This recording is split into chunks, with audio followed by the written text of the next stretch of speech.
दोस्तों नमस्कार। मैं हूं आपका दोस्त दीपक स्मैलिया। आज के लेक्चर में हम डिस्कस करेंगे टू वर्ड्स सिविल डिसओबीडेंस। क्या था ये, इसको डिटेल में समझेंगे। चलिए स्टार्ट करते हैं। फरवरी 1922 में महात्मा गांधी जी ने, मतलब इन फरवरी 1922, जो हमारे बापू गांधी थे, हमारे जो राष्ट्रपिता थे, उन्होंने नॉन कॉपरेशन मूवमेंट को विड्रॉ करने का फैसला लिया। ऐसा उन्होंने क्यों किया, ऐसा करने का क्या कारण था कि गांधी जी के मन में यह विचार आया कि मुझे नॉन कॉपरेशन मूवमेंट को विड्रॉ कर लेना है, मुझे उसको वापस लेना है। देखिए एक्चुअली में हुआ क्या था, गांधी जी को यह महसूस हुआ था कि जो मैंने मूवमेंट चलाई है वह वायलेंट हो रही है। क्योंकि आपको पता है जो गांधी जी थे वह हिंसा के ऊपर बिल्कुल भी यकीन नहीं करते थे। वे कहते थे कि किसी भी प्रकार की हिंसा नहीं होनी चाहिए कोई भी मूवमेंट में। तो लेकिन यहाँ पे क्या हो रहा था, वायलेंट हो गया था यह मूवमेंट काफ़ी सारी जगहों पर, इन मैनी प्लेसेस। एक रीज़न तो ये था जिसकी वजह से गांधी जी को ये जो नॉन कॉपरेशन मूवमेंट था इसको विड्रॉ करना पड़ा, वापस लेना पड़ा। और दूसरा रीज़न क्या था, ये पहला हो गया। और दूसरा रीज़न क्या था कि जो सत्याग्रहीज थे वे needed to be properly trained. उनको ऐसा लग रहा था गांधी जी को कि सत्याग्रहीज को ट्रेंड करना जरूरी है पूरी तरह। अभी ये ट्रेंड नहीं है, पहले इनको ट्रेनिंग देंगे कि किस प्रकार आपको मूवमेंट को चलाना है, किस प्रकार उसमें पार्टिसिपेट करना है। पहले आपको सब कुछ सिखाएंगे, फिर हम बोलेंगे कि ठीक है अब आप पार्टिसिपेट कीजिए। तो उनको ऐसा लग रहा था कि जो सत्याग्रहीज हैं ये मास स्ट्रगल को अभी मतलब फेस करने के लिए बिल्कुल तैयार नहीं है, मतलब उसमें पार्टिसिपेट करने के लिए तैयार नहीं है। पहले इनको सिखाना जरूरी है। इसलिए गांधी जी ने मूवमेंट को विड्रॉ कर लिया, वापस ले लिया। ये दो कारण थे। आई होप आपको ये समझ आया होगा मैंने जो आपको समझाया। देखिए आगे क्या था कि कुछ कांग्रेस के लीडर थे, कुछ लीडर्स, वह चाहते थे इलेक्शंस में पार्टिसिपेट करना। किसमें? इलेक्शंस में पार्टिसिपेट करना चाहते थे। वह पार्टिसिपेट करने का क्या रीज़न था कि वह उनका क्यों मन कर रहा था कि हम इलेक्शंस में पार्टिसिपेट करें। एक्चुअली देखिए क्या था कि आपको मालूम है कि हम अंग्रेज़ों के ग़ुलाम थे। तो अंग्रेज़ों को इन कांग्रेस लीडर्स को यह लग रहा था कि अगर खुदा ना खास्ता कहीं भगवान हमारा साथ दे जाए और हम पावर में आ गए, तो पावर में आने से क्या होगा, हम जैसे ही पावर में आएंगे तो जो ब्रिटिशर्स को हम अपोज कर सकते हैं। मतलब कि जो ब्रिटिशर्स ने हमारे खिलाफ जो ऐसी पॉलिसीज़ बनाई हुई हैं जिनसे कि हम बिल्कुल भी खुश नहीं हैं, हम पावर में आते ही उन पॉलिसीज़ का विरोध करेंगे कि आप इन पॉलिसीज़ को रिफॉर्म कीजिए, इनके ऊपर हम रिफॉर्म लाएंगे अगर हम जीत गए तो। इसीलिए कुछ कांग्रेस लीडर थे वह इलेक्शन में पार्टिसिपेट करना चाहते थे ताकि हम अपोज कर पाएँ अगर हम पावर में आ गए तो। और इसी बीच क्या हुआ, C.R. दास और मोतीलाल नेहरू, ठीक है, C.R. Das and Motilal Nehru formed a Swaraj party, Swaraj party बना ली। ठीक है, ये सवाल 1 मार्क्स का एग्ज़ाम में पूछा जाता है, 1 मार्क्स का, कि बताइए कि स्वराज पार्टी किसने फॉर्म्ड की थी। तो सिंपल सा नाम है C.R. Das and Motilal Nehru. यहाँ से एक नंबर का सवाल हो गया। लेकिन इसमें कुछ यंगर लीडर्स थे जैसे कि जवाहरलाल नेहरू एंड सुभाष चंद्र बोस। यह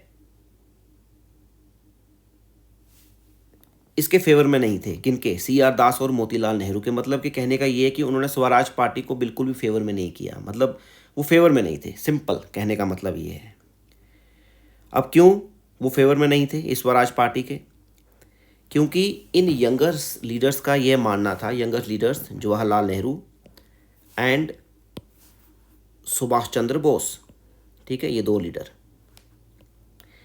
इनका मानना ये था कि अगर हमें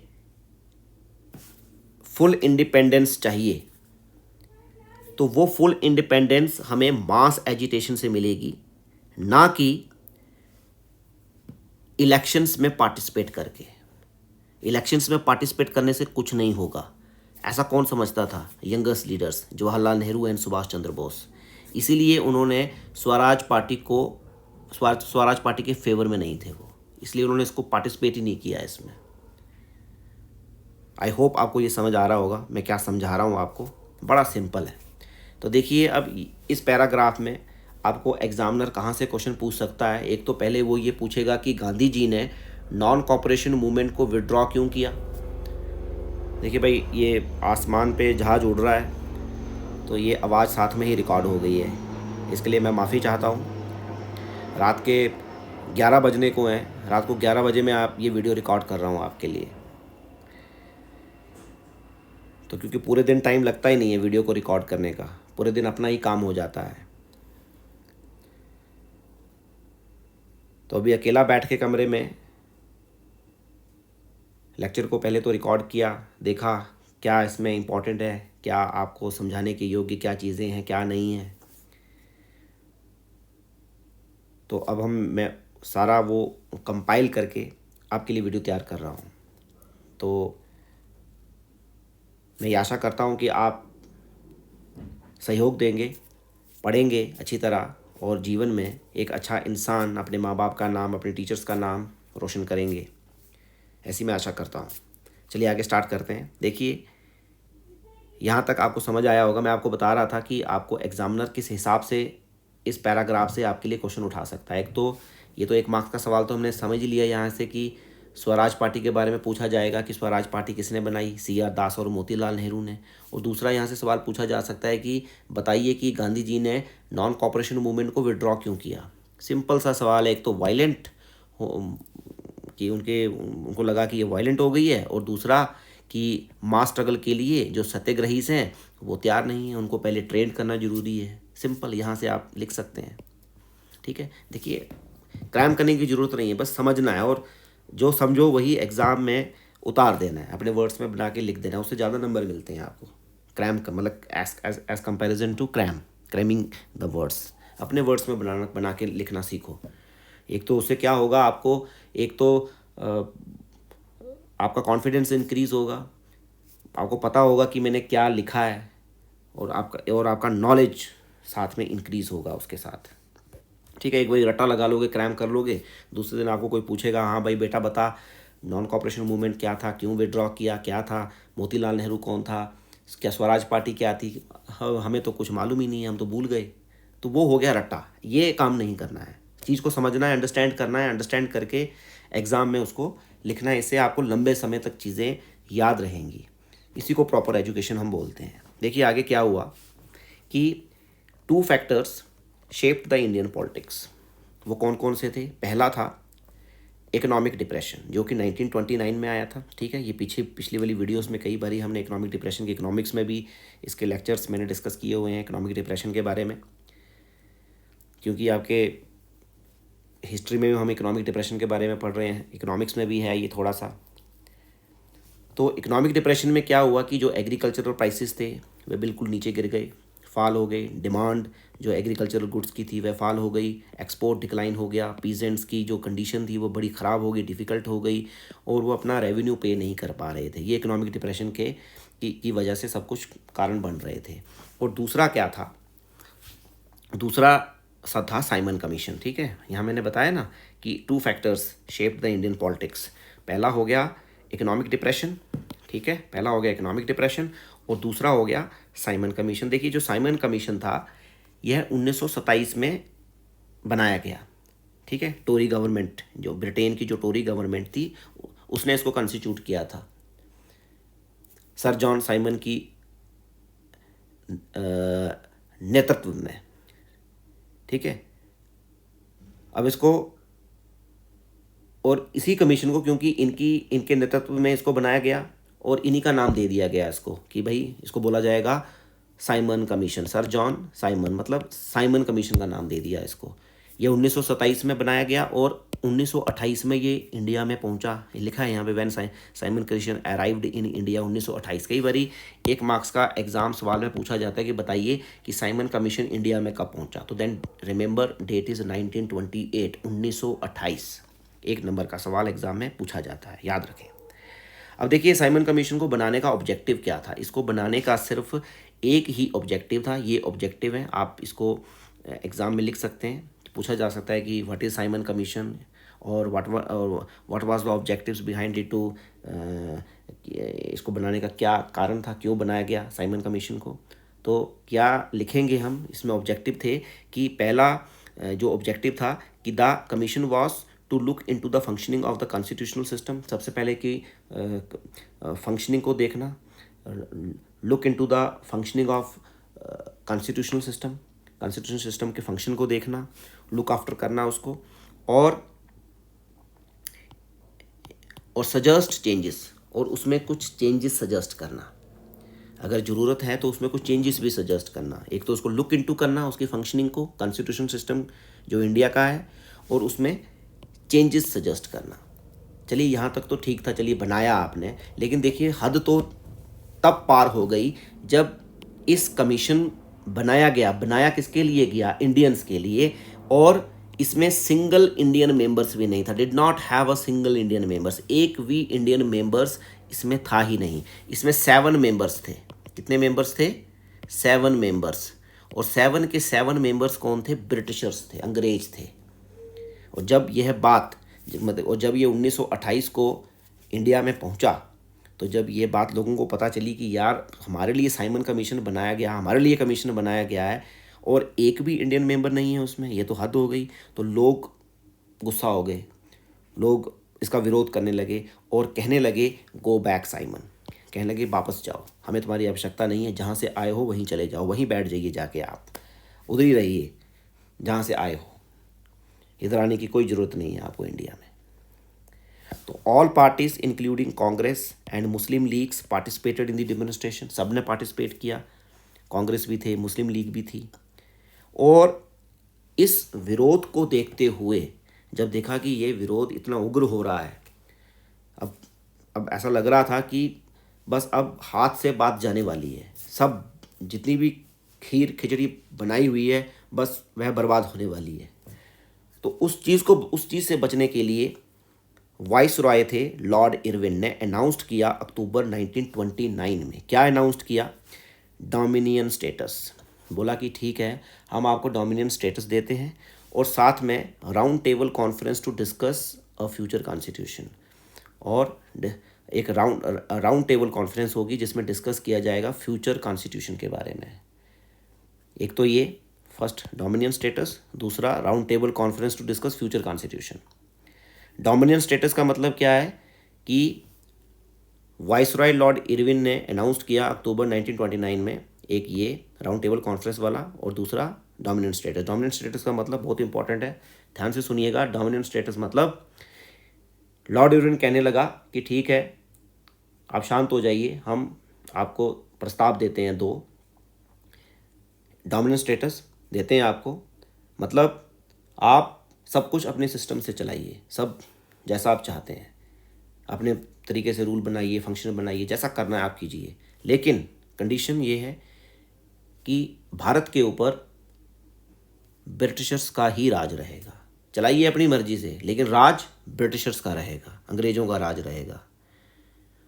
और दूसरा राउंड टेबल कॉन्फ्रेंस डिस्कस करेंगे जिसमें फ्यूचर कॉन्स्टिट्यूशन के बारे में डिस्कस किया जाएगा कि डिस्कस करेंगे फ्यूचर कॉन्स्टिट्यूशन के बारे में। लेकिन यह बात कांग्रेस लीडर्स को पसंद नहीं आई, डिड नॉट सेटिस्फाई। बेसिकली इसमें रेडिकल लीडर्स थे, और रेडिकल लीडर्स कौन थे? जवाहरलाल नेहरू एंड सुभाष चंद्र बोस, ये 2 नेता थे रेडिकल्स में। इनको ये बात पसंद नहीं आई कि नहीं भाई आपकी बात से हम सहमत नहीं हैं, ऐसा हम नहीं चाहते हैं। आप एक काम कीजिए, अपना बोरा बिस्तरा उठाइए और वापस ले जाइए अपने साइमन कमीशन को, और इसको अपने ही वहाँ पे जाके इम्प्लीमेंट कीजिए जैसे चलता है, ऐसा नहीं चलेगा यहाँ पर। हमें नहीं चाहिए ये। तो फिर आखिरकार क्या हुआ इन दिसंबर 1929, ठीक है, दिसंबर 1929 में जवाहरलाल नेहरू की अध्यक्षता में कांग्रेस के लाहौर अधिवेशन में पूर्ण स्वराज की मांग को औपचारिक रूप से मान लिया गया, ठीक है, और तय किया गया कि 26 जनवरी 1930, ये 26 जनवरी 1930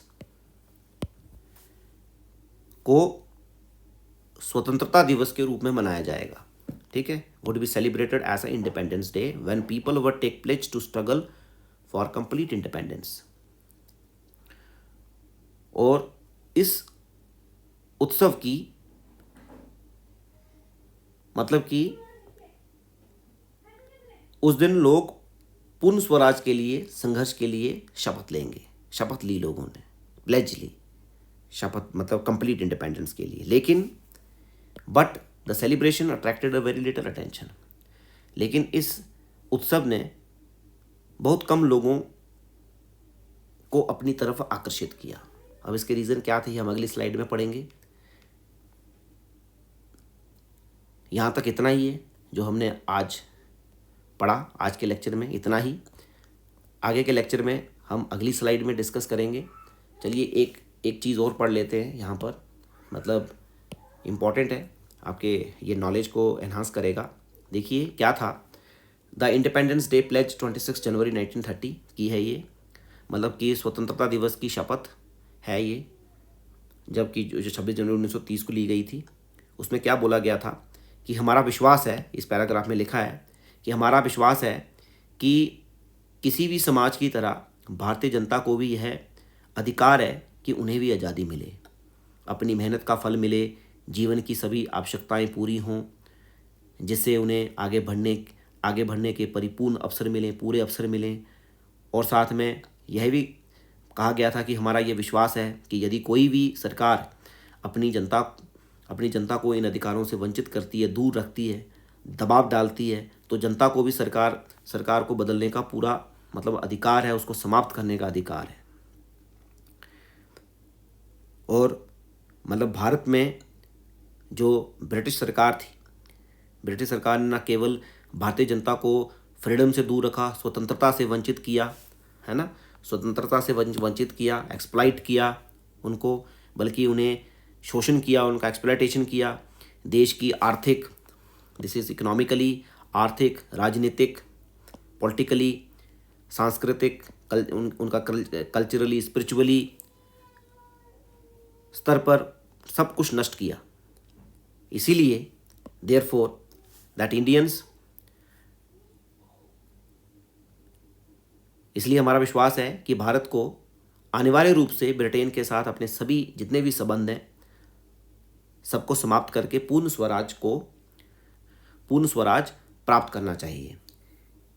यह स्वतंत्रता दिवस की शपथ है 26 जनवरी 1930 को जो ली गई थी, ठीक है। ये एक सोर्स में इसको लिखा गया, एग्ज़ाम में नहीं पूछी जाएगी आपसे, लेकिन आपके नॉलेज के लिए बताया कि क्या प्लेज थी, क्या बोला गया था उसमें।